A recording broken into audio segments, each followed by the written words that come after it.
maririnig ako dyan? Oo, sige. Salita ka lang ng salita, magkwento ka. Magkwento ka. Ikukwento ko ang ano eh. Magkwento ka sa buhay-buhay mo, kung ano ka na dito. Ay, gusto ko pang maghanap buhay, Kuya Rene. Gusto ko pang maghanap buhay. Hindi lang ako makahanap buhay kasi hinihingal pa ako. Tapos hindi naman ako makakaino sa bahay. Hindi naman ako makakatrabaho. Hindi rin naman ako makagawa. Hindi nga ako makapaglaba. Ang dami ko nalabahan dyan. O ano pa ang aking... Di ka na nga naglalaba doon sa bahay. paano ako maglalaba doon? Hindi nga ako makaano, nahihingal ako. Di mag-ano ka na lang kay sino ba ito? Na, Yan o si Jok. Magpapakabit yan ng saan? ng tubig doon. Oh, Doon din naaputin. At least malapit. Hindi ka aakyat na dyan na katulad dyan, oh. Ang tarik-tarik dyan. oo nga. Tapos pagka madulas, pag tagulan, maputek, hindi na ako makapunta doon. Saan? Diyan, sa baba. Kaya nga, doon ka na lang kay Kaya ang labahin ko, ayun sa katre, nakatambak oh. Hindi ko Sasabihin malabhan. mo lang naman kayo, iigib kami. Mag-iigib kami, o bubuksan lang niya yan doon. Kasi, ipapadlock lang yan ni Juk para walang gumamit na iba. Ay, sinabi mo ba ako pwede? Ikaw ang magpapaalam, hindi ako. Ah, Dahil nagpaalam siya sa presidente namin, dyan sa pagmi-meeting namin, kasi, inaproban siya. kasi babayaran niyang minimum niyan. Kaya nga, Babayaran nga ang magagamit kasi bibigyan niya yung mag-asawa doon. Yung nandyan sa tuktok. oo nga, yun yung sinasabi ko. Pag nag-igib kami doon, tapos nakapadlock, wala naman magbubukas kasi si Kuya Jok ang may hawak na susi. O, Pwede halimbawa, naman kayo siguro yan bigyan ng susi. Tapos pag sa bayaran, bigyan nyo na lang. Gahati-hati kayo anong bibigyan? ng pera. Siyempre, yung gagamitin mong tubig, natural, babayaran mo. Oo nga, hindi naman kami araw-araw iigib doon. O Kung di, baka sakali, inumin lang kasi, di ba? kakaunti lang Pagdating yung dito sa Tagulan, di ba? Wala kaming iigiban ng inumin.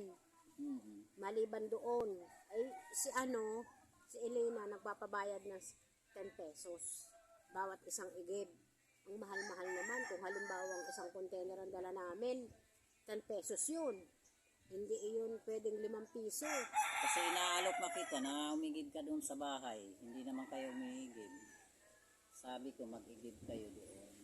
Walang problema. Hindi kami makakaigib doon kasi kung minsan pagdating namin doon, walang tao. Nasa galaan ka. Hindi kami, Wala na ako sa galaan. Di na ako nagagala kasi may bahay ako na binabantayan. kasi ang hirap pumunta roon. Yung mga kapitbahay mo, tabi dikit-dikit. Andiyan ba si Arbel? Oo. Nandyan. Di ba, saan mababantay? O di, Sa bahay. hindi naman siya umaalis. Maalis nagtatrabaho yung Saan? sa Ayala. Ha? Ayala. Ay, bakit nandyan pa? Ay di, niya, di ko alam.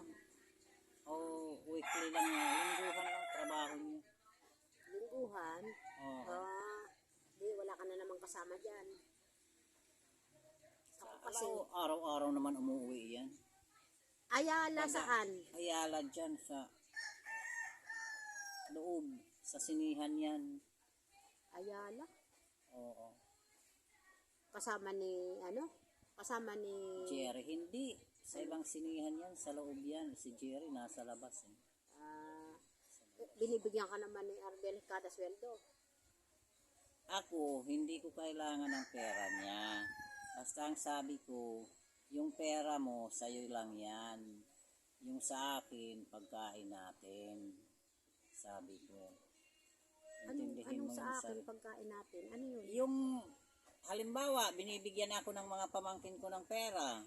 Bibili ako ng bigas, bibili ng ulam, ibabudget ko yan sa loob ng isang buwan. Tapos yung kikitain niya para sa kanya lang, hindi ako nanghihingi. Ay, paano yung kuryente mo? Ay, sagot yan ng mga pamangkin ko yung kuryente ko. Ibig sabihin, ang tubig walang bayad dahil ikaw ang naniningil. O yung tubig ko, pero yung tubig ng pamangkin ko, babayad din sila. Sa'yo lang ang walang bayad. Oo, yung sa akin lang. Sa isang buwan. Oo. Pagkatapos, yung ano mo, yung kuryente mo sa pamangkin mo, Mm. di free lahat. Oo. Ah, Bye-bye!